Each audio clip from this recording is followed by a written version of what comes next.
إن الحمد لله نحمده ونستعينه ونستغفره ونعوذ بالله من شرور أنفسنا ومن سيئات أعمالنا من يهده الله فلا مضل له ومن يضلل فلا هادي له وأشهد أن لا إله إلا الله وحده لا شريك له وأشهد أن محمدا عبده ورسوله أما بعد فإن خير الحديث كتاب الله وخير الهدي هدي محمد صلى الله عليه وآله وسلم وشر الأمور محدثاتها وكل محدثة بدعة وكل بدعة ضلالة وكل ضلالة في النار. أعوذ بالله السميع العليم من الشيطان الرجيم من همزه ونفخه ونفثه. بسم الله الرحمن الرحيم. رب اشرح لي صدري ويسر لي أمري واحلل عقدة من لساني يفقهوا قولي. بسم الله الرحمن الرحيم. إن الله وملائكته يصلون على النبي يا أيها الذين آمنوا صلوا عليه وسلموا تسليما. اللهم صل على محمد وعلى آل محمد كما صليت على إبراهيم وعلى آل إبراهيم إنك حميد مجيد. اللهم بارك على محمد وعلى آل محمد كما باركت على إبراهيم وعلى آل إبراهيم إنك حميد مجيد. اللهم ربنا آتنا في الدنيا حسنة وفي الآخرة حسنة وقنا عذاب النار. ربنا آتنا من لدنك رحمة وهيئ لنا من أمرنا رشدا. لا إله إلا أنت سبحانك إني كنت من الظالمين. حسبنا الله ونعم الوكيل ولا حول ولا قوة إلا بالله العلي العظيم. آمین. یہ پچھلی والی 2 لائٹیں نہیں جل رہی، وہ جلا دیں. الحمدللہ آج 5 اگست 2017 کو ہفتے کے دن قرآن کلاس نمبر 264 میں ہم انشاءاللہ تعالی سورۃ العنکبوت شروع کرنے جا رہے ہیں. قرآن حکیم میں اس سورت کا نمبر ہے 29 اور اس میں کل 85 آیات ہیں اور یہ بھی مکی سورت ہے. اور اس سورت کا آغاز اس اعتبار سے بہت جاندار ہے، خصوصاً پہلی 13 آیات یعنی پہلا رکوع ہے جو اس کا، کہ جو لوگ اللہ تعالیٰ کے دین پر چلتے ہیں ان کو تکالیف کا سامنا کرنا پڑتا ہے. یہ لازمی نتیجہ ہے اور یہ سنت اللہ تعالیٰ کی صرف اس امت محمدیہ صلی اللہ علیہ وآلہ وسلم کے لیے خاص نہیں ہے، بلکہ آپ صلی اللہ علیہ وآلہ وسلم سے پہلے جتنے بھی انبیاء گزرے تمام کی امتوں کو یہ تکالیف اٹھانی پڑی. اور پس منظر میں صحابہ اکرام علیہم رضوان کو جو مکی دور کے اندر تکالیف اٹھانی پڑی اور وہ آپ صلی اللہ علیہ وآلہ وسلم سے وقتاً فوقتاً اس اعتبار سے شکایت کرتے تھے کہ اللہ تعالیٰ کی مدد کب آئے گی، اس کانٹیکسٹ میں یہ آیات نازل ہوئیں. اور قرآن حکیم میں اس ٹاپک کے اوپر یہ ضربہ سنام ایپیکس اور چوٹی ہے.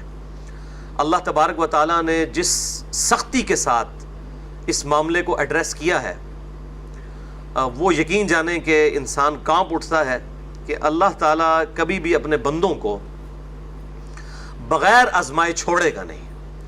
جو سختی والا معاملہ ہے آخرت کے اعتبار سے، آخرت کی سختیوں سے بچنے کے لیے دنیا میں اللہ تعالیٰ نے مسلمانوں کو، اہل ایمان کو ان تکالیف سے لازمی گزارنا ہے. اسی حوالے سے جو کراس ریفرنس کے طور پر آیات آئیں گی اور چند ایک کریٹیکل احادیث انشاءاللہ میں وہ بھی ڈسکس کروں گا. اللہ کا نام لے کر شروع کرتے ہیں. اعوذ باللہ من الشیطان الرجیم. بسم اللہ الرحمن الرحیم. الف لام میم. حروف مقطعات ہیں. احسب الناس ان یترکوا ان یقولوا آمنا وَهُمْ لَا يُفْتَنُونَ. کیا لوگ یہ گمان کرتے ہیں کہ وہ صرف اتنی بات پر چھوڑ دیے جائیں گے کہ وہ کہیں کہ ہم ایمان لائے اور ان کو آزمایا نہ جائے؟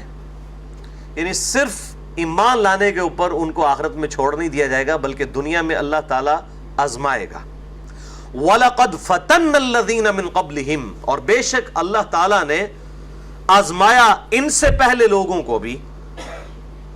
فَلْيَعْلَمَنَّ اللَّهُ الَّذِينَ صَدَقُوا، پس اللہ تعالیٰ نے جانچا کہ کون لوگ اپنے ایمان لانے کی دعوے کے اندر سچے ہیں. وَلَيَعْلَمَنَّ الْكَاذِبِينَ، اور ضرور اللہ تعالیٰ جانچے گا کہ کون لوگ اپنے دعوے میں جھوٹے ہیں. یعنی اللہ کی سنت رہی ہے کہ اس نے ہمیشہ اہل ایمان کو جانچا ہے. اس کا لفظی ترجمہ تو بنتا ہے کہ اللہ تعالیٰ جانے گا کہ کون اپنے ایمان لانے میں سچے ہیں اور کون جھوٹے ہیں.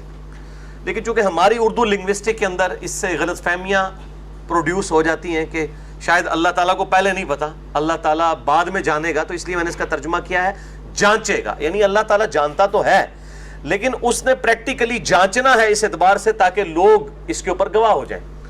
اگر اللہ تعالیٰ بغیر جانچے ہی جنت اور دوزخ کا فیصلہ کر دیتا، جیسا کہ بعض لوگ مسئلہ تقدیر کے اعتبار سے یہ بات کرتے ہیں کہ اگر اللہ کے علم میں یہ پہلے سے ہی ہے تو اللہ تعالیٰ فرما دیتا، تو اللہ تعالیٰ پر لوگ ظلم کو لازم ٹھہرا دیتے کہ اللہ تعالیٰ نے ہمیں جانچا ہی نہیں، ہم نے کبھی بھی ایسا نہیں کرنا تھا. تو اللہ تعالیٰ نے انسان کو موقع دیا اور اختیار دیا. انا ہدیناہ السبیل اما شاکرا و اما کفورا، ہم نے ہدایت کا راستہ واضح کر دیا ہے. چاہے تو شکر گزاری کی روش اختیار کرو اور چاہے ناشکری کرو. اللہ تعالیٰ پھر آخرت میں معاملہ فرمائے گا. تو کوئی شخص قیامت والے دن یہ کہہ سکتا تھا کہ اے اللہ تو نے جانچے بغیر ہی میرے لیے فیصلہ سنا دیا، مجھے آزمایا تو جاتا، میں تمام آزمائشوں میں پورا اترتا. تو اس لیے اللہ تعالیٰ نے دنیا میں یہ آزمائش والا معاملہ رکھا ہے. تو اللہ تعالیٰ فرماتا ہے کہ بے شک ضرور اللہ تعالیٰ نے ان سے پہلے لوگوں کو بھی آزمایا تھا، ان کو بھی اللہ آزمائے گا تاکہ اللہ تعالیٰ یہ جانچ لے اور لوگوں کے اعتبار سے یہ چیز واضح کر دے، لوگوں کے علم میں بھی یہ بات آ جائے کہ کون لوگ اپنے ایمان لانے کے دعوے میں سچے ہیں اور کون لوگ جھوٹے ہیں. کتنا سخت یہ معاملہ ہے. میں کہتا ہوں پورے قرآن میں اتنی سختی کے ساتھ اللہ تعالیٰ نے کہیں پہ یہ بات ارشاد نہیں فرمائی. سورۃ العصر میں اللہ تعالیٰ نے کامیابی کے جو 4 ڈیٹم لیول پہ شرائط بتائی ہیں. نمبر 1 الا الذین آمنوا، نمبر 2 وعملوا الصالحات، نمبر 3 وتواصوا بالحق، اور نمبر 4 وتواصوا بالصبر. صرف ایمان لانا اور نیک اعمال کرنا کافی نہیں ہے، بلکہ وتواصوا بالحق، نیکی کی دعوت دینا، اور پھر اس کا لازمی نتیجہ ہے وتواصوا بالصبر. پھر صبر تو کرنا پڑے گا کیونکہ حق بات کے ساتھ تکالیف جڑی ہوئی ہیں، لوگوں کی طرف سے تکالیف اٹھانی پڑیں گی، پھر اس پہ صبر کرنا ہے. اسی کانٹیکسٹ میں سورہ البقرہ میں آیت نمبر ہے 155. سورۃ البقرہ آیت نمبر 155 بڑی مشہور ہے آپ کے قرآن پاک میں، پیج نمبر 24 پہ ہے. یہ 3rd لاسٹ لائن کے اوپر، پیج نمبر 24 نیچے سے تیسری لائن. اعوذ باللہ من الشیطان الرجیم، بسم اللہ الرحمن الرحیم. وَلَنَبْلُوَنَّكُمْ بِشَيْءٍ مِّنَ الْخَوْفِ وَالْجُوعِ وَنَقْصٍ مِّنَ الْأَمْوَالِ وَالْأَنفُسِ وَالثَّمَرَاتِ، اور بالضرور ہم آزمائیں گے تھوڑے سے خوف کے ذریعے، بھوک کے ذریعے اور نقصان کے ذریعے، جان میں بھی اور مال میں بھی. والثمرات، اور رزق کے اندر نقصان کے اعتبار سے بھی. وبشر الصابرین، پھر بشارت ہوگی، خوشخبری ہوگی صبر کرنے والوں کے لیے. الذین اذا اصابتہم مصیبہ، وہ لوگ کہ جب ان کو کوئی مصیبت پہنچتی ہے، قالوا انا للہ وانا الیہ راجعون، تو اس وقت وہ یہ کہتے ہیں کہ ہم بھی تو اللہ ہی کی طرف سے آئے تھے، ہم نے بھی اسی کی طرف لوٹ کے جانا ہے، یہ تکلیف بھی اللہ کی طرف سے آئی ہے، الٹیمیٹلی اس نے بھی لوٹ کے چلے جانا ہے. ان مع العسر یسرا ان مع العسر یسرا، بے شک ہر مشکل کے بعد آسانی ہے، ہر مشکل کے بعد آسانی ہے. دنیا میں آسانی نہ بھی ہے، آخرت کی آسانی تو ہے نا دنیا میں اگر کسی نے تکلیف اٹھائی ہے انشاءاللہ تعالی. تو ان اللہ مع الصابرین، بے شک اللہ تعالیٰ صبر کرنے والوں کے ساتھ ہے. اور ان کی نشانی کیا ہے؟ وہ کیا کہتے ہیں؟ انا للہ وانا الیہ راجعون. بلکہ صحیح مسلم میں حدیث ہے، میرا ایک کلپ بھی چڑھا ہوا ہے یوٹیوب کے اوپر، غم کی خبر کو خوشی میں بدلنے کی دعا، کہ آپ صلی اللہ علیہ وآلہ وسلم نے فرمایا جو شخص مشکل اور پریشانی میں یہ دعا مانگ لے، جیسے ہی اسے پہلی دفعہ کوئی خبر ملے، انا للہ وانا الیہ راجعون، بے شک ہم اللہ ہی کی طرف سے آئے ہیں، ہم نے بھی اللہ کی طرف لوٹ کے جانا ہے، اللہم اجرنی فی مصیبتی واخلف لی خیرا منہا، اے اللہ اس تکلیف کے اندر مجھے اجر عطا فرما اور مجھے اس سے بہتر نعم البدل عطا فرما۔ بخاری و مسلم میں حدیث ہے کہ اگر کسی مسلمان کو کوئی تکلیف پہنچتی ہے، حتیٰ کہ کوئی دکھ، درد یا اندیشہ، حتیٰ کہ اس کے پاؤں میں کانٹا بھی چبھ جائے، تو اس کے بدلے اللہ تعالیٰ اس کی تکلیف، اس کے گناہوں کو معاف فرما دیتا ہے، اس کے گناہوں کا کفارہ بن جاتی ہیں یہ تکلیف۔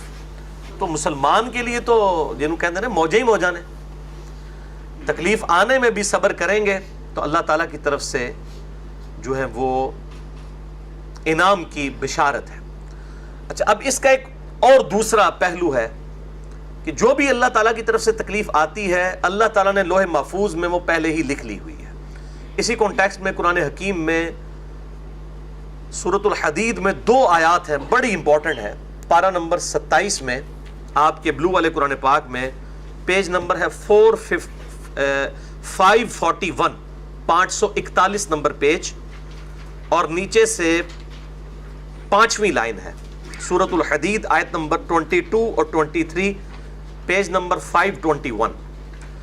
ما اصاب من مصیبت فی الارض، کوئی بھی مصیبت ایسی نہیں کہ جو زمین میں آئے، یعنی کوئی اجتماعی مصیبت آئے، زلزلے کی شکل میں آتی ہے، سونامی کی شکل میں آتی ہے، کسی وبائی مرض کی شکل میں آتی ہے، ولا فی انفسکم، اور نہ تمہاری اپنی جانوں میں، چاہے زمین میں اجتماعی کوئی تکلیف آئے، چاہے کسی کی جان میں، کسی کو کوئی لا علاج مرض ہو جاتا ہے، ایڈز ہو جاتی ہے، کسی کو کینسر ہو جاتا ہے، یا اور کوئی چھوٹی موٹی تکلیف آتی ہے، الا فی کتاب من قبل ان نبرأہا، مگر یہ کہ اللہ نے وہ لوح محفوظ میں پہلے ہی لکھ لیا ہے کہ فلاں جگہ پہ یہ تکلیف آئے گی، فلاں شخص کو یہ تکلیف آئے گی۔ اللہ تعالیٰ نے اس کی پیدائش سے پہلے، اس تکلیف کی پیدائش سے پہلے، اس تکلیف کے آنے سے پہلے ہی اسے لوح محفوظ میں لکھ لیا ہوا ہے۔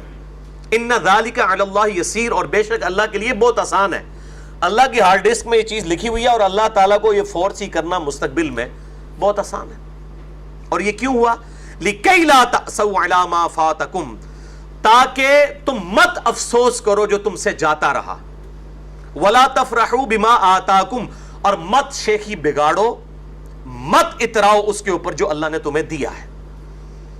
وَاللَّهُ لَا يُحِبُّ كُلَّ مُخْتَالٍ فَخُورٍ، بے شک اللہ تعالیٰ جو ہے وہ ہر شیخی بگاڑنے والے کو جو کہ اتراتا ہے پسند نہیں فرماتا۔ یعنی تکلیف آنے سے پہلے اور خوشی ملنے سے پہلے ہی اللہ تعالیٰ نے لوح محفوظ میں یہ چیز لکھ لی ہوئی ہے، تاکہ اگر کسی کو تکلیف آئے تو وہ کیا کہے؟ اللہ کی مرضی، اور خوشی ملے تب بھی کہے کہ جو اللہ کی مرضی۔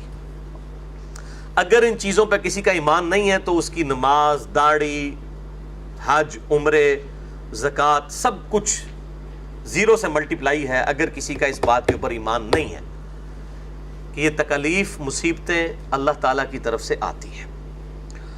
اس کانٹیکسٹ میں ایک حدیث ہے صحیح بخاری کے اندر، انٹرنیشنل نمبر کے مطابق 6943، اور مشکات میں موجود ہے 5858، 5858۔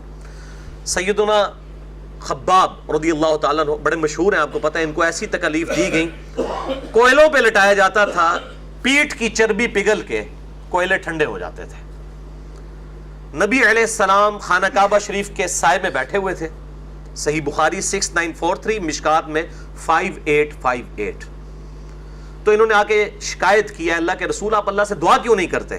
اتنا عرصہ ہو گیا ہمیں تبلیغ کرتے ہوئے، کوئی آؤٹ پٹ نہیں ہے، ہمیں تکلیف دی جا رہی ہیں، آپ اللہ سے دعا کیوں نہیں کرتے کہ اللہ تعالیٰ ہماری یہ تکلیفیں دور کر دیں؟ آپ صلی اللہ علیہ وآلہ وسلم جلال میں آ گئے، چہرہ مبارک سرخ ہو گیا، حدیث کے الفاظ ہیں، اور آپ صلی اللہ علیہ وآلہ وسلم نے فرمایا، اللہ کی قسم تم سے پہلے لوگوں کو بھی یہ تکلیف دی جاتی تھی، یہ اللہ کی سنت ہے کہ اللہ نے تکلیف دینی ہے، جو ہم نے یہ آیت پڑھی، وَلَقَدْ فَتَنَّ الَّذِينَ مِن قَبْلِهِمْ، بے شک ضرور آزمائے گئے پچھلے لوگ بھی۔ آپ صلی اللہ علیہ وآلہ وسلم نے فرمایا، اللہ کی قسم تم سے اگلے لوگوں کو بھی تکلیف دی گئی، یہاں تک کہ ان کے لیے زمین میں گڑھا کھودا جاتا اور اس گڑھے میں ان کو دفن کیا جاتا، صرف سر باہر رکھ کر ان کے جسم کے اوپر آرا چلایا جاتا اور 2 ٹکڑے کر دیے جاتے۔ اور ایسے بھی لوگ تھے، آپ صلی اللہ علیہ وآلہ وسلم نے فرمایا، کہ جن کے جسموں کے اوپر ان کی ہڈیوں اور ان کے پٹھوں کے اوپر لوہے کی کنگیاں پھیری جاتی، ان کے گوشت کے لوتھڑے اتارے جاتے، لیکن تب بھی وہ اللہ تعالیٰ کے دین کو نہ چھوڑتے۔ اللہ کی قسم یہ دین غالب ہو کر رہے گا، حتیٰ کہ کوئی شخص صنعاء سے لے کر حضر الموت تک سفر کرے گا اور اس کی بکریوں کو بھی خطرہ نہیں ہوگا، اتنا امن قائم ہو جائے گا۔ یہ علامات النبوہ والے چیپٹر میں صحیح بخاری میں ہے۔ اس وقت نبی علیہ السلام بشارت دے رہے ہیں کہ جب گنتی کے چند لوگ آپ کے اوپر ایمان لائے ہیں، اور وہ بھی اصحاب کہہ رہے ہیں یا رسول اللہ علیہ وسلم آؤٹ پٹ تو نظر ہی نہیں آ رہی۔ ان کو کیا پتا تھا کہ اگلے 14 سے 15 سال کے اندر 3 براعظموں میں مسلمانوں کی حکومت پہنچنے والی ہے، اور رومن اور پرشین امپائر دونوں سپر پاورز مسلمانوں کے قدموں میں ڈھیر ہونے والی ہیں۔ اس وقت تو نہیں ان کو پتا تھا، آپ نے پہلی پریڈکشن فرمائی کہ یہ ہوگا۔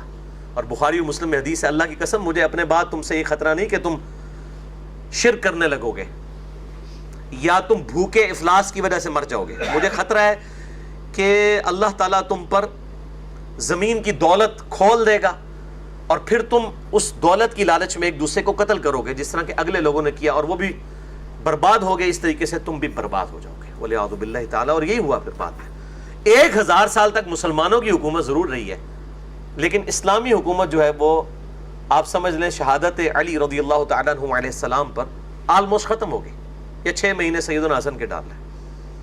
بعد میں مسلمان حکومت تھی، اسلامی حکومت کوئی نہیں تھی۔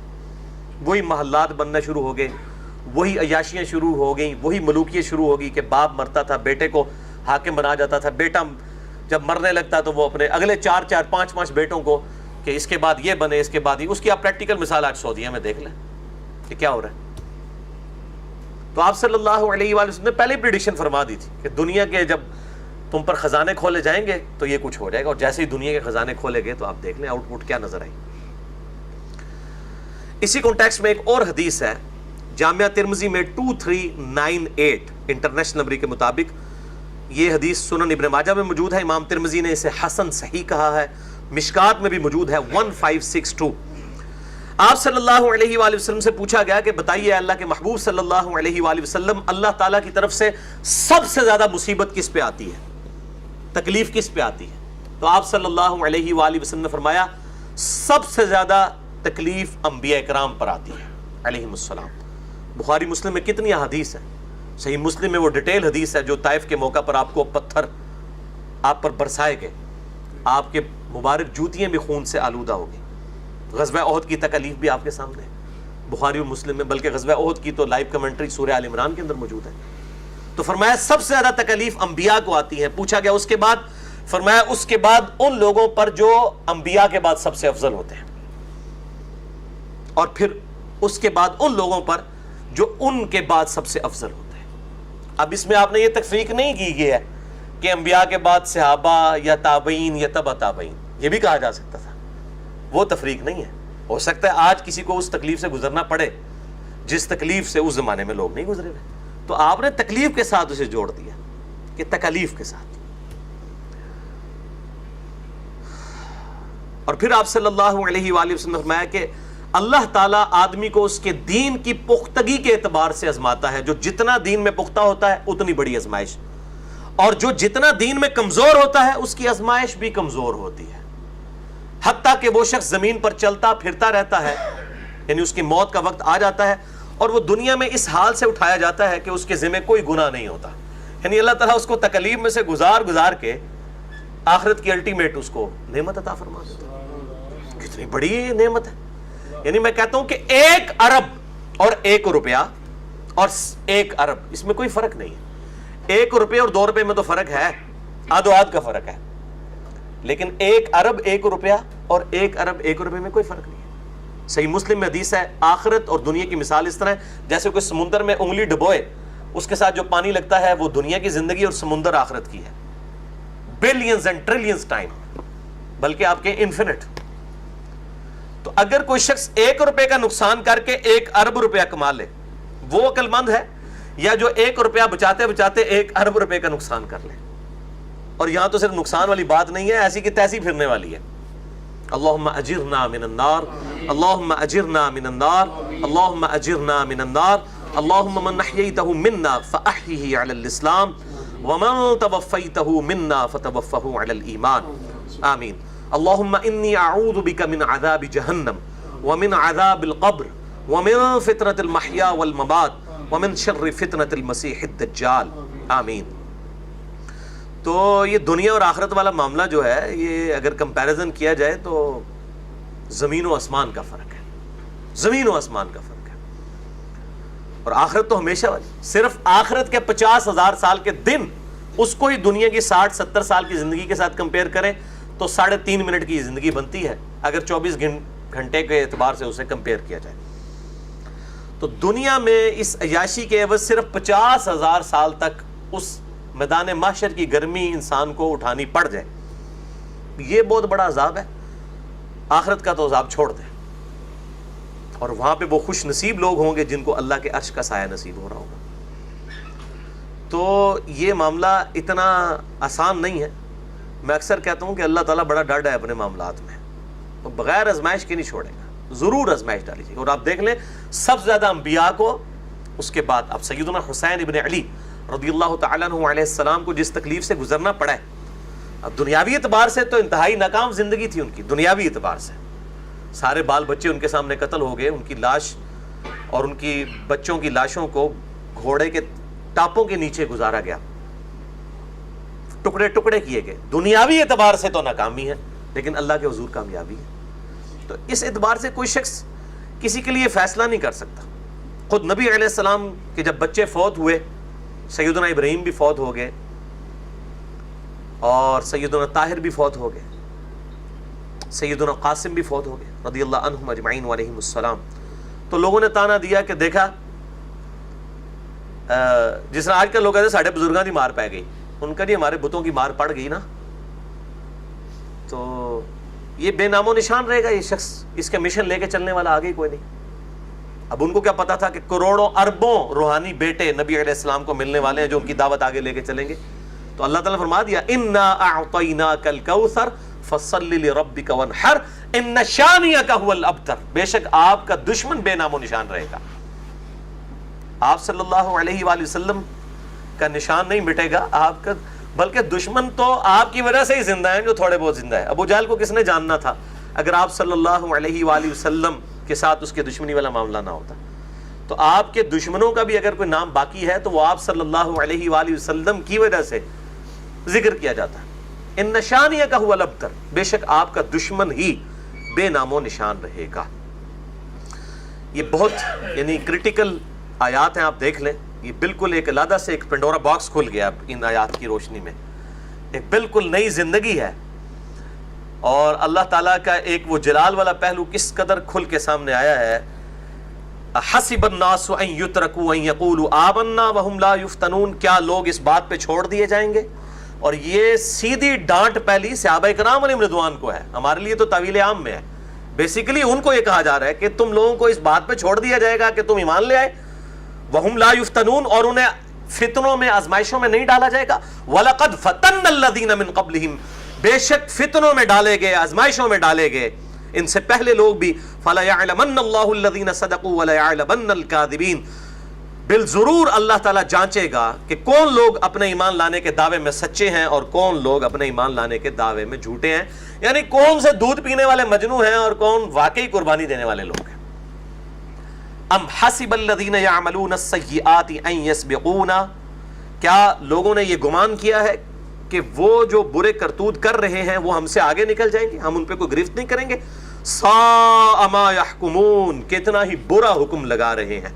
من کان یرجو لقاء اللہ, جو کوئی بھی اس امید میں ہے کہ اس نے اللہ سے ملاقات کرنی ہے, فإن اجل اللہ لآت, تو وہ کان کھول کر سن لے کہ بے شک اللہ تعالیٰ سے ملاقات کا وقت آ کر رہے گا. موت کے وقت ہی, بخاری و مسلم میں حدیث ہے, جو مر گیا گویا اس کی قیامت قائم ہو گئی. وَهُوَ السَّمِيعُ الْعَلِيمُ, اور وہی سننے والا علم والا ہے. وَمَنْ جَاهَدَ فَإِنَّمَا يُجَاهِدُ لِنَفْسِهِ, جو کوئی بھی کوشش کرے گا اللہ کی راہ میں تو وہ اپنے ہی بھلے کو کر رہا ہوگا. إِنَّ اللَّهَ لَغَنِيٌّ عَنِ الْعَالَمِينَ, بے شک اللہ تعالیٰ سارے جہان والوں سے بے پرواہ ہے. کوئی یہ نہ لے کہ وہ اللہ کو ٹینشن ہے کہ کوئی اس پہ ایمان لاتا ہے کہ نہیں لاتا. نہیں, صحیح مسلم میں حدیث قدسی ہے, بڑی ڈیٹیل, اس میں میرا کلپ بھی چڑھا ہوا ہے. مسئلہ نمبر 25 کے اینڈ پہ بھی میں نے وہ حدیث بیان کی ہے. کہ اگر زمین و آسمان میں جتنی مخلوقات ہیں، جتنے جن و انس ہیں، وہ سب کے سب اللہ تعالیٰ فرماتا ہے کہ اس نیک شخص کی طرح ہو جائیں جو تم میں سب سے زیادہ نیک ہے، تو میری شان میں کوئی بڑھوتری نہیں کر سکیں گے. اور اگر یہ سب کے سب جن و انس اس بدکار شخص کی مانند ہو جائیں جو تم میں سب سے زیادہ بدکار ہے، تو میری کوئی شان میں کمی نہیں لا سکتے. تو اللہ تعالیٰ تو غنی ہے. اللہ الصمد.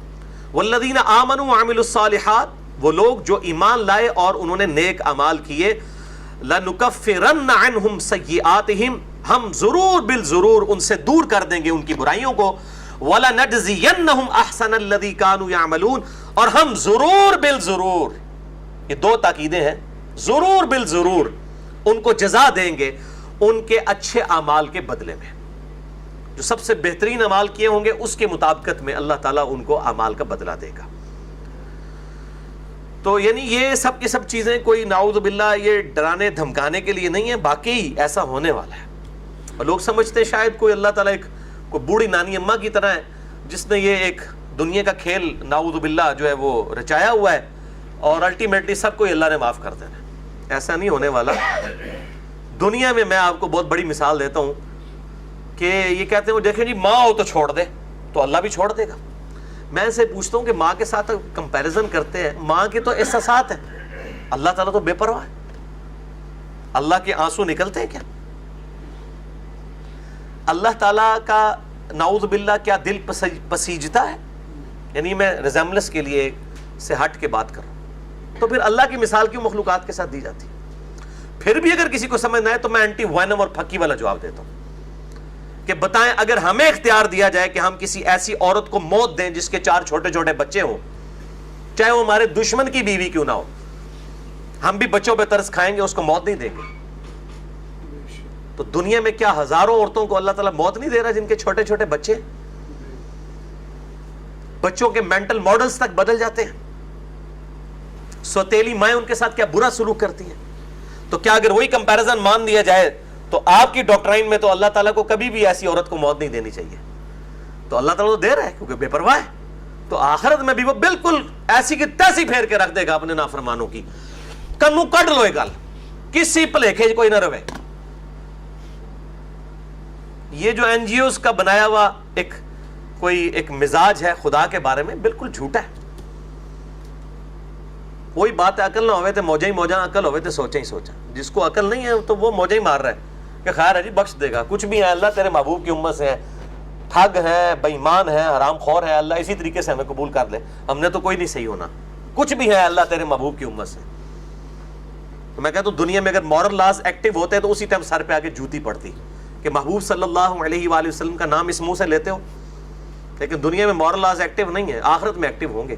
اسی لیے کہا گیا کہ دنیا میں جو لوگ ناجائز مال کسی کا ہڑپ کر رہے ہیں وہ اپنے پیٹوں میں دوزخ کی آگ بھر رہے ہیں. دنیا میں وہ آگ نہیں جلائے گی.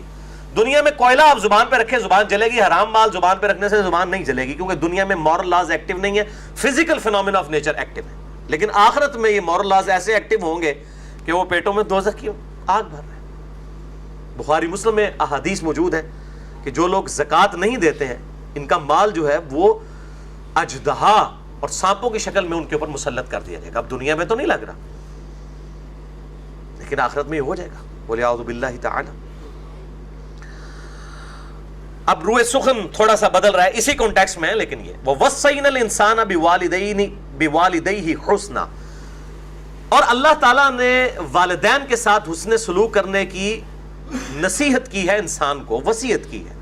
لیکن وَإِن جَاهَدَاكَ، اگر وہ یہ کوشش کریں لِتُشْرِكَ بِي مَا لَيْسَ لَكَ بِهِ عِلْم، کہ تم میرے ساتھ کسی اور کو شریک ٹھہرا دے جس کا تجھے کوئی علم نہیں ہے کہ تیرے ساتھ ہونے کیا والی ہے اس شرک کے بدلے میں، فَلَا تُطِعْهُمَا، تو ان دونوں کا کہنا مت مان. إِلَيَّ مَرْجِعُكُمْ، تمہیں میری ہی طرف لوٹ کر آنا ہے. فَأُنَبِّئُكُمْ بِمَا كُنتُمْ تَعْمَلُونَ، پھر وہ تمہیں بتا دے گا جو کچھ تم دنیا میں اعمال کیا کرتے تھے. یہ اکثر لوگ کہہ رہے ہوتے ہیں جی وہ نیت ہے داڑھی رکھنے کی، بس وہ والدہ اور والد اجازت نہیں دیتے. اور دوسری طرف بخاری مسلم کی حدیث بیان کر رہے ہوتے ہیں کہ تم اس وقت تک مومن ہی نہیں ہو سکتے جب تک کہ میں تمہیں تمہارے ماں باپ اولاد سب لوگوں سے بڑھ کر عزیز نہ ہو جاؤں. اور پھر بولوں کی طرح پوچھ رہے ہوتے ہیں کہ جی ماں باپ کا تو حکم ماننے کا اللہ نے کہا ہے. بھائی ماں باپ کے حکم ماننے کا اس وقت کہا ہے کہ جو معروف کے اندر. صحیح بخاری و مسلم کی متفق علیہ حدیث ہے مولا علی رضی اللہ تعالیٰ عنہ علیہ السلام سے کہ اطاعت صرف معروف میں ہے, منکر میں کسی مخلوق کی اطاعت نہیں ہے اللہ تعالیٰ کے مقابلے پر. لیکن وہ پھر بھی بھولے بنے ہوتے ہیں. صحیح مسلم میں ایک حدیث ہے, سعد ابن ابی وقاص جب مسلمان ہوئے ان کی والدہ نے بھوک ہڑتال کر لی. انہوں نے کہا میں اس وقت کھاؤں پیوں گی نہیں جب تک کہ تو واپس اپنے دین میں واپس نہ آ جائے, اسی مشرکانہ دین میں. حتیٰ کہ صحابہ کہتے ہیں کہ ان کے منہ میں زبردستی پانی ٹپکایا جاتا تھا. بھوک ہڑتال کر کے بیٹھ گئی. اس موقع پہ یہ آیت نازل ہوئی کہ اگر ماں باپ بھی کوشش کریں کہ میرے ساتھ تو شرک کریں, ان کا کہنا نہیں مانتے. کئی مائیں کہہ رہی ہوتی ہیں میں دودھ نہیں بخشاں گی جو تو داڑھی رکھ لی. اپنی بچیوں کو کہہ رہی ہوتی ہیں کہ اگر تو نے چہرے کا نقاب کیا تیرا رشتہ نہیں ہوگا, یہ نہیں ہوگا, وہ نہیں ہوگا. اللہ تعالیٰ اور اس کے محبوب صلی اللہ علیہ وآلہ وسلم کے مقابلے پہ کسی کی بات نہیں مانی. اور یہ کوئی راکٹ سائنس نہیں جو کسی کو سمجھانی پڑے. مجھے بھی لوگ فون کے اوپر بولے بن کے پوچھ رہے ہوتے ہیں جی تہاڈا کی خیال ہے, تو میں تو پھر سیدھا جڑ جانا کہ تہاڈا کی خیال ہے جناب, نہیں جی غلط ہی لگتا ہے. تو بھائی مجھے کیوں پوچھ رہے ہیں بھائی آپ, تاکہ آپ کے گناہوں کا بوجھ میں اٹھا لوں. تو میں اتنا بیوقوف نہیں ہوں کہ آپ کے گناہوں کا بوجھ اٹھاؤں. تو یہ لوگ اکثر سوالات اسی لیے پوچھ رہے ہوتے ہیں, اتنے بھولے نہیں ہوتے, پتہ ہوتا ہے سب کو. اس کا ٹیسٹر یہ ہے کہ آپ ان سے جب کاؤنٹر کوشچن کریں کہ آپ کے خیال میں یہ صحیح ہے غلط, تو اسی ٹائم آپ بتائیں گے جی ہے تو غلط ہی ہے. وہ صرف یہ چاہ رہے ہوتے ہیں کہ ہمیں کوئی اسکیپ روٹ مل جائے. اللہ ماشاءاللہ کوئی لاکھوں میں ایک ہو جو روٹی کو توتی کہتا ہو یا وہ منہ کی بجائے ناک سے کھانا کھاتا ہو, اس کو تو کہہ سکتے ہیں بیچارے کو سمجھ نہیں. ادروائز سب کو سمجھ ہوتی ہے. چلاکیاں کر رہے ہوتے ہیں, وہ چلاکیاں کہ اپنے ساتھ چلاکیاں کر رہے ہوتے ہیں.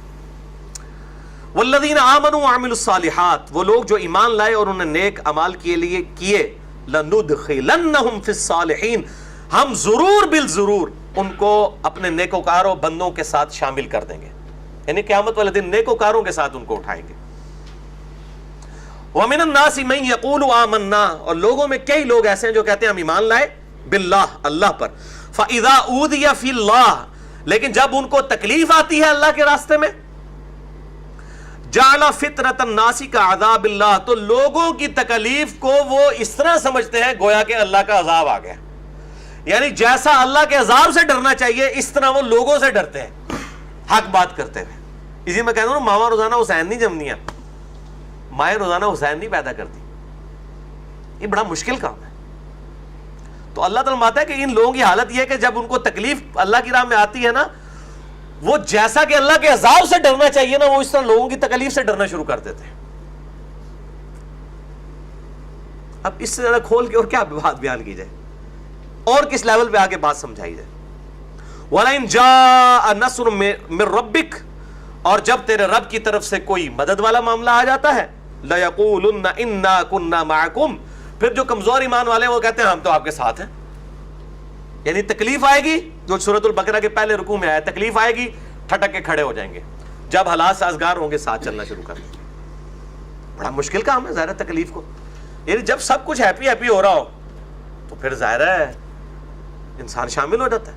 اسی لیے آپ دیکھیں صحیح مسلم میں انٹرنیشنل نمبر کے مطابق 6488 نمبر حدیث ہے, خالد ابن ولید رضی اللہ تعالیٰ عنہ نے اسلام لانے کے بعد کچھ جھگڑا ہوا تو عبد الرحمن بن عوف رضی اللہ تعالیٰ عنہ کو گالیاں دی. انہوں نے شکایت کی تو اللہ کے محبوب صلی اللہ علیہ وآلہ وسلم نے حضرت خالد بن ولید کو بلا کے ڈانٹا. کہا خالد تو میرے صحابہ کو گالیاں دیتا ہے, میرے صحابہ کو گالیاں مت دو.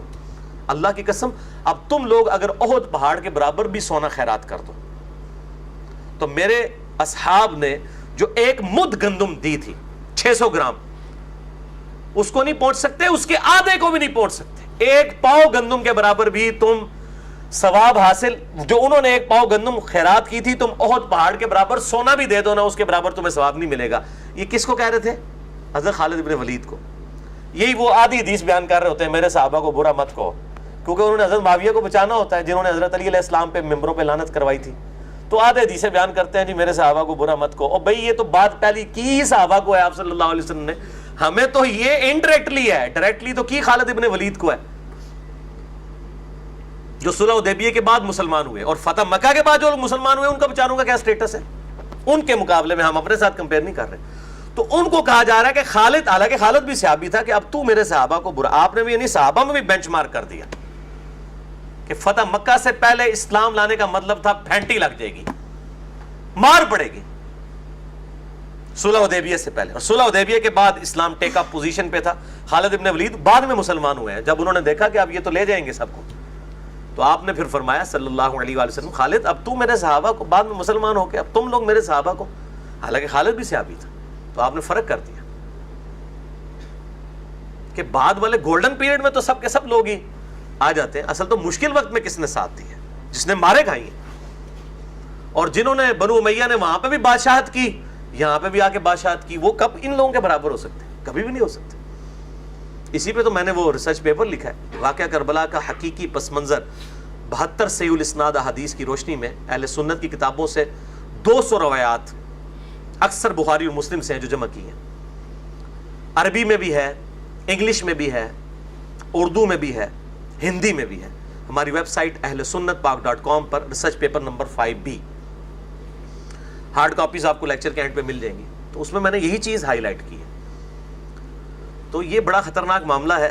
اللہ تعالیٰ فرماتا ہے کہ جب ان کو کوئی آسانی پہنچتی ہے پھر یہ کہتے ہیں ہم تمہارے ساتھ ہیں. نبی صلی اللہ علیہ وآلہ وسلم ان کے ساتھ. اَوَلَيْسَ اللَّهُ بِأَعْلَمَ بِمَا فِي صُدُورِ الْعَالَمِينَ، کیا اللہ تعالیٰ نہیں جانتا جو کچھ جہان والوں کے سینوں میں چھپا ہوا ہے؟ یہ کس کو دھوکہ دے رہے ہیں؟ آ کے آپ کو یہ کہتے ہیں کہ یا رسول اللہ ہم آپ کے ساتھ ہیں صلی اللہ علیہ وآلہ وسلم، اور جب تکلیف آتی ہے تو پیچھے ہٹ جاتے ہیں. اس کی پوری ڈیٹیل آئی ہے سورہ التوبہ کے اندر، اس میں میرا مسئلہ نمبر 96 عظمت صحابہ، رد المنافقین اور سنی شیعہ کے اختلاف کا تحقیقی جائزہ، اس میں نے پورے یہ ڈیٹیل سے بتایا ہے. مسئلہ نمبر 94 مومنین صحابہ اور منافقین کے کردار کا فرق. منافقین بھی قانوناً تو مسلمان ہی تھے اور صحابی بھی تھے، کیونکہ اللہ کے نبی کو کہا جا رہا ہے کہ آپ کو نہیں پتا آپ کے صحابہ میں منافق موجود ہیں. جب اللہ کے نبی کو نہیں پتا تو بعد کس کو؟ پھر بعد میں اللہ تعالیٰ نے ان کو نام بتائے، اور وہ صرف حذیفہ ابن یمان کو بتائے گئے رضی اللہ تعالیٰ عنہ. تو اللہ تعالیٰ فرماتا ہے کیا ان کے سینوں میں جو کچھ چھپا ہوا ہے کہ اللہ کو نہیں پتا؟ کس کو دھوکہ دے رہے ہیں؟ اگر نبی صلی اللہ علیہ وآلہ وسلم اور اصحاب کے سامنے آ کے یہ سٹیٹمنٹس دیتے ہیں کہ ہم آپ کے ساتھ ہیں، اللہ کو نہیں پتا انہوں نے کیا کچھ اپنے سینوں کے اندر دشمنی چھپائی ہوئی ہے؟ وَلَا يَعْلَمَنَّ اللَّهُ الَّذِينَ آمَنُوا، اللہ تعالیٰ ضرور جانچے گا ان لوگوں کو جو ایمان لائے. وَلَا يَعْلَمَنَّ الْمُنَافِقِينَ، اور اللہ تعالیٰ ضرور جانچے گا منافقین کو بھی. لفظی ترجمہ ہے جانے گا، لیکن یہ اصطلاحاً ترجمہ ہوگا کہ جانچے گا، یعنی ان کے کردار کو لوگوں کے سامنے کر دے گا. اور آپ دیکھ لیں پھر غزوہ تبوک کے موقع پر منافقین بہانے کر کے گھر بیٹھنا شروع ہو گئے، حالانکہ یہ پہلا اور آخری موقع تھا آپ صلی اللہ علیہ وآلہ وسلم کی مبارک زندگی میں جب کہ قتال کے لیے نفیر عام تھی، اور یہ ڈکلیئر ہو گیا تھا کہ اب جو قتال میں نہیں جائے گا وہ پکا منافق ہوگا. یہ غزوہ بدر میں بھی نہیں تھا، وہ بھی آپشنل تھا. غزوہ احد بھی آپشنل تھا، غزوہ خندق بھی آپشنل تھا. لیکن غزوہ تبوک کے موقع پر چونکہ رومن امپائر سے ٹکرانا تھا، 1.5 لاکھ کی فوج لے کے وہ عرب کی سرحد پہ آ گیا تھا. 30,000 صحابہ اکرام جانثار آپ صلی اللہ علیہ وآلہ وسلم کے ساتھ گئے، لیکن وہ رومن امپائر کا ہیڈ جو ہے وہ اس قدر خوف زدہ ہوا کہ وہ پہلی فوج لے کے واپس بھاگ گیا. 1.5 لاکھ کی فوج 30,000 کا مقابلہ نہیں کر سکی. آپ صلی اللہ علیہ وآلہ وسلم 1.5-2 مہینے وہاں رہے، قریب کے قبائل کے ساتھ آپ نے معاہدے کیے، اور الٹیمیٹلی پھر سیدنا ابو بکر کے دور میں اور پھر سیدنا عمر کے دور میں رومن اور پرشین امپائر مسلمانوں کے سامنے گھٹنے ٹیک کی جنگ یرموک اور جنگ قادسیہ کے اندر. تو اللہ تعالیٰ مانتا ہے کہ ہم ان کو جانچیں گے، بالکل ان کو نکھار کے لوگوں کے سامنے لے کے آئیں گے ان کی حرکتوں کو. وقال الذین کفروا للذین آمنوا، اور وہ لوگ جو کہ کافر ہیں وہ کہتے ہیں اہل ایمان سے اتبعوا سبیلنا، ہمارے راستے کی پیروی کرو، ولنحمل خطایاکم، ہم تمہارے گناہوں کا بوجھ بھی اٹھا لیں گے.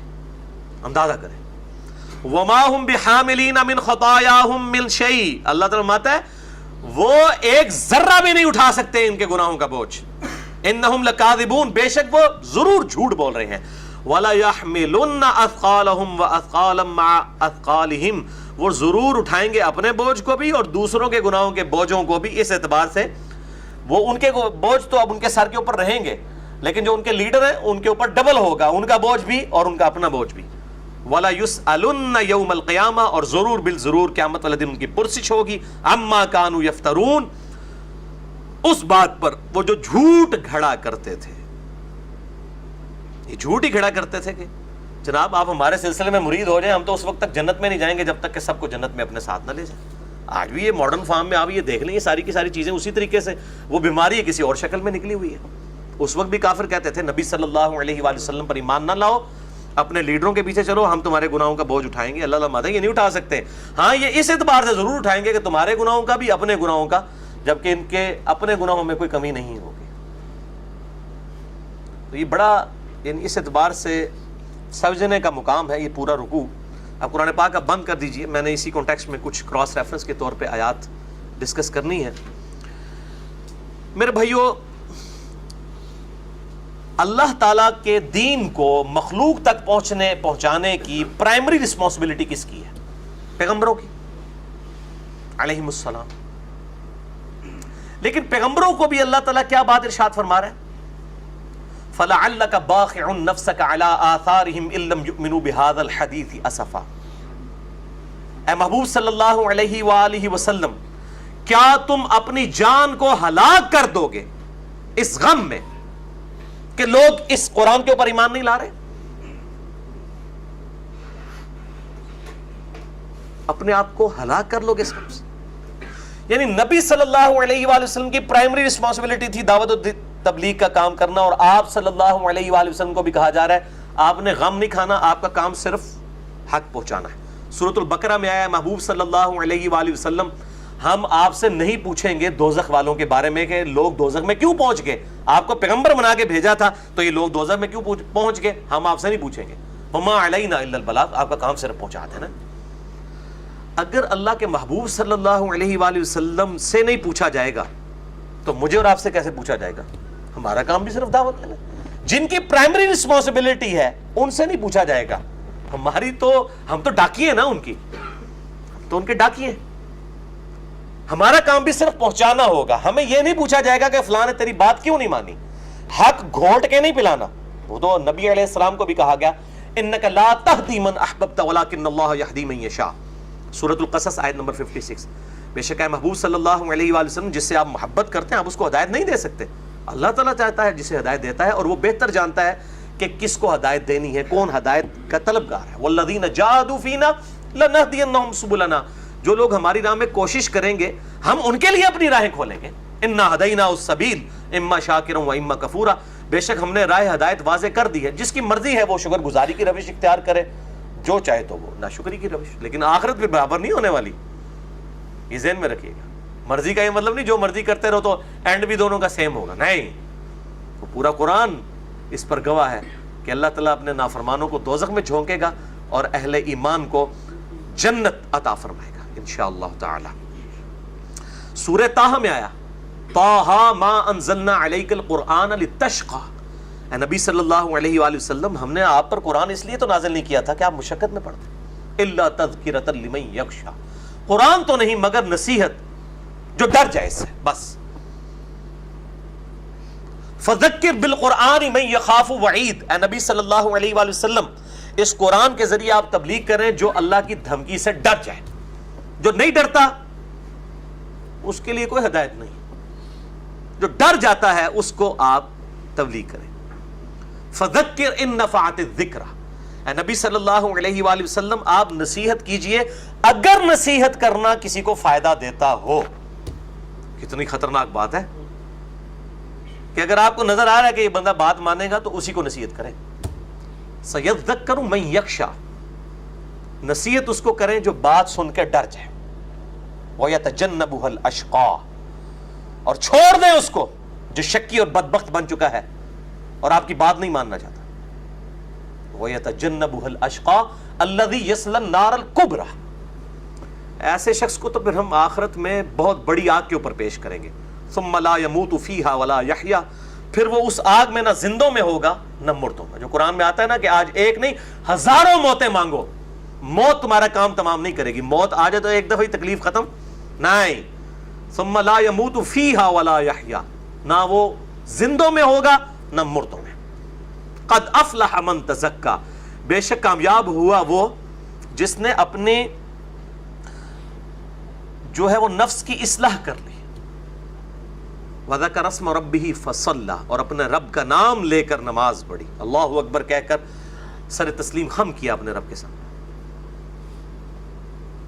اللہ اکبر. وذکر اسم ربہ فصلی بل تؤثرون الحیات الدنیا، لیکن تمہارا اصل مرض یہ ہے کہ تم دنیا کی زندگی کو چاہتے ہو. والآخرۃ خیر وابقی، جبکہ آخرت بہتر بھی ہے اور ہمیشہ رہنے والی ہے۔ ان ھذا لفی الصحف الاولی، بس یہی ایک یونیورسل ٹروتھ کانٹے کی بات تھی جو اس قرآن سے پہلے صحائف میں تھی، صحف ابراہیم و موسیٰ، چاہے وہ موسیٰ علیہ السلام کے صحائف ہوں یا ابراہیم علیہ السلام کے صحائف، ایک ہی یونیورسل ٹروتھ تھا کہ دنیا کی زندگی عارضی ہے، آخرت کی زندگی ہمیشہ والی ہے، اس کے لیے کوشش کرو۔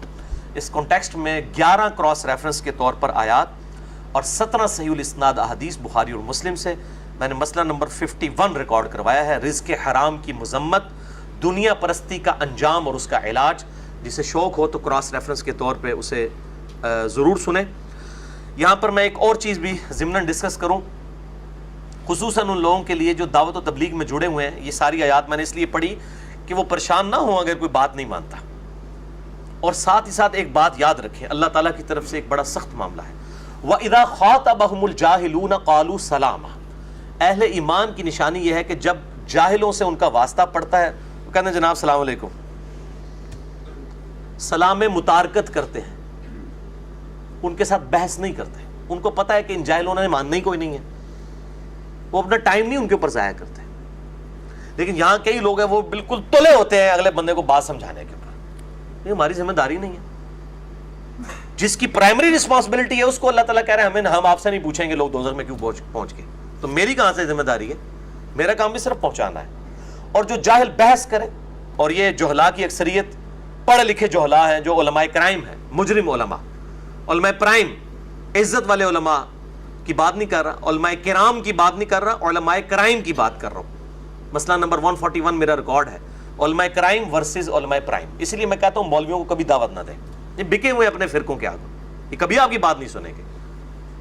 ان کو بس آپ سلام دعا ان کے ساتھ اچھا رکھیں، بس کبھی کبھار کو گفٹ کر دیا کریں، عیدی وغیرہ دے دیا کریں، کو سوٹ گفٹ کر دیں، ان کے شر سے بچنے کے لیے تقیہ کریں، جو سورہ ال عمران میں آئے کہ شر سے بچنے کے لیے تقیہ کیا جا سکتا ہے، تو یہ تقیتاً ہی ان کو بے شک گفٹ کریں۔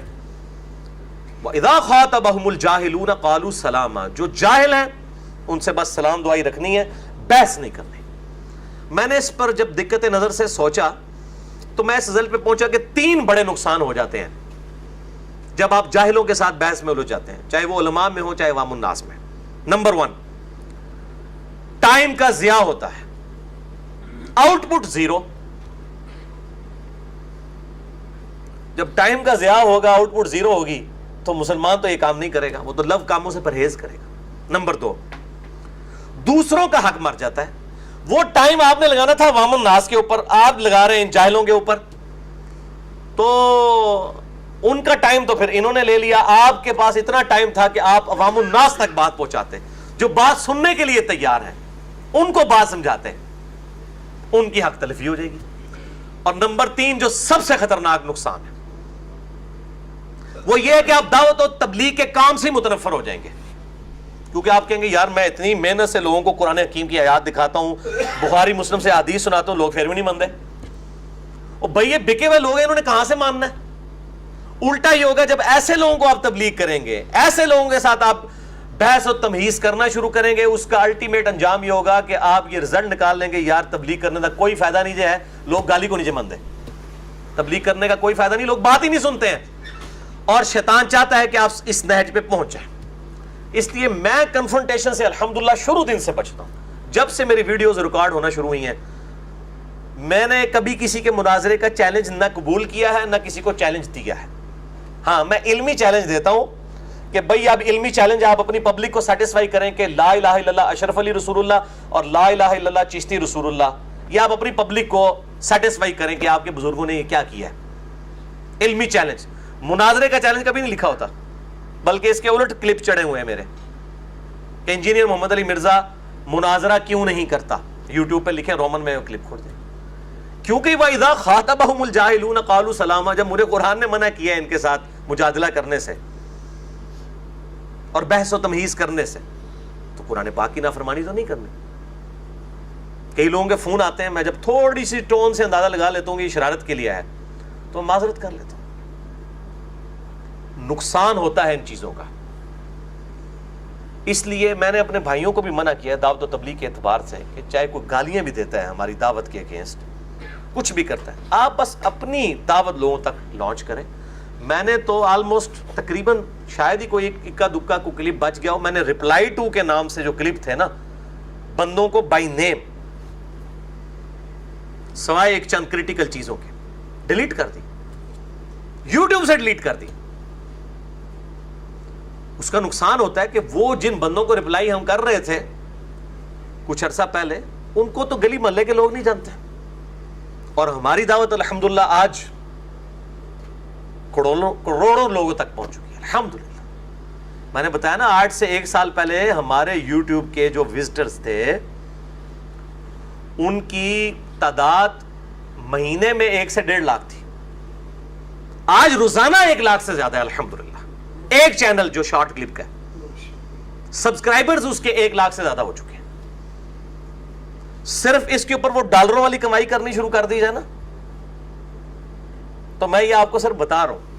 ابھی میں اس کے اوپر مشورہ کر رہا ہوں, ظاہر ہے کہ وہ ہم نے دین کے لیے کام کرنے کے اعتبار سے ہے نا, اپنی ذات کے لیے تو نہیں. اور میں اپنے بھائیوں سے مشورہ کروں گا اس حوالے سے, کیونکہ کئی لوگوں کے جب میں نے کہا نا جی ہم اس سے ڈالر نہیں کما رہے, تو کئی لوگوں نے نیچے کامنٹس کیے ہیں جی کافروں سے تو خلفائے راشدین جزیہ لیتے رہے ہیں, تو آپ یوٹیوب والوں سے کیوں نہیں پیسے لے کے دین کے اوپر کیوں نہیں لگاتے؟ تو ہر طرح سے لوگ سوچ رہے ہوتے ہیں. آپ حیران ہوں گے کہ 1 لاکھ وزٹرز کے اوپر یوٹیوب کتنا دیتا ہے جی فرحان صاحب؟ $100 دیتا ہے. $100 روزانہ کے پاکستان کے 10,000 روپے بنتا ہے. ہماری آلموسٹ صرف یوٹیوب کے شارٹ کلپ کے چینلز کی کمائی جو ہے ایک مہینے کی 3 لاکھ روپے سے زیادہ ہے. 3 لاکھ سے زیادہ اگر ہم لینا شروع کر دیں.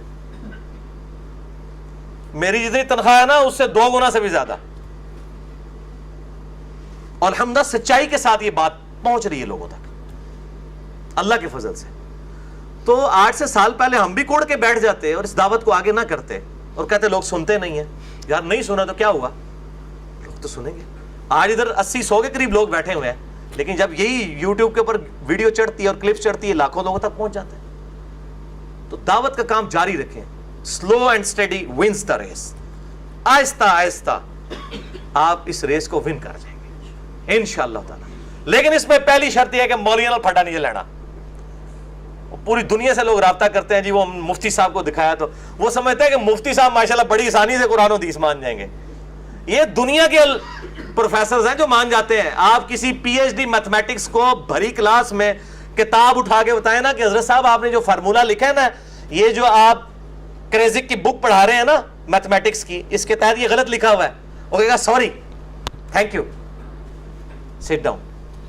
تب مولوی اسے قرآن ایاک نعبد و ایاک نستعین پڑھاؤ تو ان کو یا علی مدد کہنا چھاڑ دے, اور تھینک یو کرے گا, کہے گا پھینک دیو, چک کے انو باہر پھینک دیو. تھینک یو نہیں کرے گا, چک کے سٹو انو باہر, نہیں مانیں گے. تھینک یو نہیں, پھینک دیو ہی بولیں گے. تیری بات بھی پھینک دیو تو تنو بھی چک کے باہر سٹ دیو. یہ وَإِذَا خَاطَبَهُمُ الْجَاهِلُونَ قَالُوا سَلَامًا, جاہلوں کے ساتھ جب ہو بس سلام دعا. میں الحمدللہ آج تک میرے جو بریلوی مکتبہ فکر کے زمانے کے جو میرے استاد ہیں نا, وہ آج بھی ملتے ہیں. میں ان سے دونوں ہاتھوں سے مسافہ کر کے 10 بوسی بھی کرتا ہوں. کنفرٹیشن کرنے کی ضرورت کیا ہے؟ ورنہ آپ کو پتا ہے ادھر 2009 کے اندر وہ 150-200 بدماش لے کے وہ مندریوں والے اور وہ جو ہاتھوں میں کڑے پہنے ہوئے ڈنڈے اٹھائے ہوئے آگے تھے. اس وقت تو بھی میری ویڈیوز ریکارڈ بھی نہیں ہو رہی تھی, اور اگر ہم کنفرٹیشن کی طرف چلے جاتے تو دعوت وہیں پہ دفن ہو جاتی. وہ اللہ تعالیٰ کی طرف سے کہیں وہ سامنے چونکہ تھانہ ہے, پولیس والے آگے کہ جی یہ کیا ہو رہا ہے, تو وہ خیر معاملہ وہیں پہ ٹھپ ہو گیا. تو میں نے کبھی کنفرٹیشن کی فضا قائم نہیں کی, اور میں لوگوں کو بھی کہتا ہوں کہ کبھی کنفرٹیشن نہ کریں. صرف دعوت دیں, اپنا مقدمہ دیں, ویڈیو میں احادیث دکھا دیں. وہ کہیں جی نہیں مانتے, آپ کہیں جی آپ کی مرضی ہے. مجھے کئی لوگ فون پہ بات کرتے ہیں جب کہ جی یہ جو آپ کہہ رہے ہیں ہم نہیں اس کے ساتھ ایگری کرتے. میں کہتا ہوں آپ کا حق ہے بھائی. نہیں جی ہم آپ کے مناظرہ کرنا چاہتے ہیں. میں کہتا ہوں میرے بھائی مجھ سے مناظرہ نہ کریں, میرا اپنا موقف تھا, آپ کا اپنا موقف ہے. میں نے آپ لوگوں سے مناظرہ کیا, کسی کے دروازے پہ جا کے میں نے کوئی مطلب دستک دی ہے کہ جناب باہر نکلو, تھوڑے بزرگ چشتی رسول اللہ پڑھا کے گئے نے, اشرف علی رسول اللہ پڑھا کے گئے نے, آؤ منو صاحب دو. نہیں, ہم نے عوام کی عدالت میں اپنا مقدمہ رکھا ہے, آپ بھی اپنی عوام کو سیٹسفائی کریں, دیٹس آل. اس سے زیادہ ضرورت نہیں ہے, کنفرٹیشن ہونے کی ضرورت ہی نہیں, علمی دلائل کے ساتھ ہونا چاہیے. اگلے دن مجھے ایک بھائی کا فون آیا, مجھے کہتے ہیں جی میں وہ خادم حسین رضوی صاحب کا پکا مرید ہوں, میرا دل کرتا ہے میں اگر یعنی خود کش حملہ جائز ہوتا تو میں ان مولویوں پہ خود کش حملہ کر دیتا جنہوں نے ہماری آخرت برباد کی ہے. وہ میرا کلپ تقریباً 5 لاکھ کے قریب لوگ دیکھ چکے ہیں. خادم حسین رضوی صاحب کو اوپن چیلنج, مناظرے کا چیلنج نہیں, علمی چیلنج, چشتی رسول اللہ والی عبارت کے اوپر, اور کشف المحجوب میں صاحب اور سکر والے کانٹیکس میں نبی علیہ السلام کا جو سکینڈل لکھا ہے زید ابن حارثہ کی بیوی کے ساتھ, نعوذ باللہ من ذالک, اس کلپ کے اوپر وہ کہتا ہے جب میں نے کلپ سنا, میں نے کلپ خادم حسین رضوی صاحب اور ان کے شاگردوں کو فون کیا کہ اس کا جواب دو. کہتے اس کے بعد وہ فون ہی نہیں اٹھاتے. تو یہ ایک نہیں, کئی اس طرح کے لوگ ہیں جو رابطہ کرتے ہیں. ظاہر ہے کہ ان کے ایوانوں میں اب زلزلے آئے ہوئے ہیں, اس لیے اس وقت بڑی احتیاط سے چلنے کی ضرورت ہے, پیار محبت کے ساتھ. اگلے دن ایک بھائی کا فون آیا لاہور سے, اپنے نام کے ساتھ رضوی بھی بول رہے تھے. کہتے ہیں جی آپ کا اور ہمارا مشن ایک ہی ہے. میں نے کہا ہاں جی, ہم اعلیٰ حضرت کے مشن کو آگے لے کے چل رہے ہیں.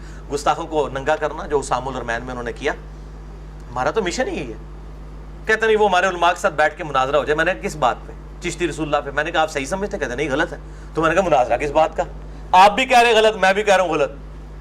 ہاں اگر آپ کہتے ہیں یہ ٹھیک ہے تو مجھ سے مناظرہ نہ کریں, آپ اپنی پبلک کو بتائیں تاکہ آپ کی پبلک میں سے ہی کوئی ممتاز قادری اٹھے اور آپ کو درجہ شہادت تک پہنچا دے. یہ میں تنزیہ بات کر رہا ہوں. تو وہ شہید تو نہیں ہوں گے آپ کی ڈاکٹرائن میں, تو وہ مارنے والا ہی شہید ہوگا, مرنے والا تو نہیں ہوگا. ان سے کہہ رہے ہیں کتے دی موت مر گیا. تو جنہیں کتے دی موت مرنا ہے, اپنے آپ کو اس طریقے سے دعوت دینی ہے, تو اپنی پبلک کو آپ سیٹسفائی کریں. نہیں وہ ٹھیک ہے, غلط ہے, وہ صاحب اور سکر کی عبارت بھی کشف المحجوب میں غلط ہے. تو اولیاء اللہ جو ہیں وہ ان سے بھی غلطی ہو سکتی ہے. میں نے کہا اولیاء اللہ سے غلطی ہو سکتی ہے, نبی علیہ السلام کی گستاخی ہوگی پھر وہ اولیاء اللہ نہیں ہوگا. یا آپ ہمارے والا موقف اختیار کریں کہ ان کی کتابیں ہی نہیں ہیں یا تبدیل ہو گئی ہیں. یہ بھی میں حسن ظن کے طور پہ کہہ رہا ہوں, حقیقت ہو سکتا ہے اس کے بالکل 100% مختلف ہو, لیکن حسن ظن کے طور پر کہتے ہیں ہاں جی یہ آپ کی بات صحیح ہے. یہ میں ان سے کہتا ہوں کہ جی پھر وہ ولی نہیں رہے گا جو گستاخ رسول ہوا. زانی ہو, شرابی ہو, کچھ ہو, صحابہ کرام سے بھی گناہ ہو گئے, لیکن جو گستاخ رسول ہو گیا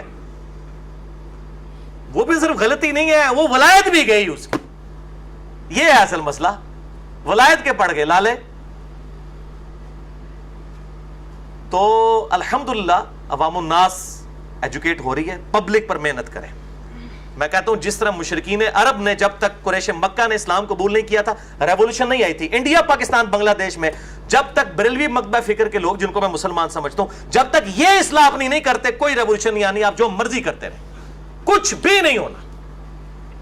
ان کی اصلاح سب سے پہلے ضروری ہے, اور وہ الحمدللہ اللہ تعالیٰ نے میرے ذریعے یہ سارے معاملات کیے ہیں. میں اللہ تعالیٰ کا شکر ادا کرتا ہوں اس حوالے سے. اللہ تعالیٰ سے دعا ہے جو حق بات میں نے کہی اللہ تعالیٰ ہمارے دلوں میں راسخ فرمائے. اگر جس بات میں میرے منہ سے کوئی غلط بات نکل گئی, اللہ تعالیٰ ہمارے دلوں سے محو کر دے. ہمیں کتاب و سنت کی تعلیمات پر عمل کر کے دوسرے بھائیوں تک پہنچانے کی توفیق عطا فرمائے. سبحانک اللہم و بحمدک, اشہد ان لا الہ الا انت, استغفرک و اتوب الیک, وما علینا الا البلاغ المبین. جزاکم اللہ خیرا.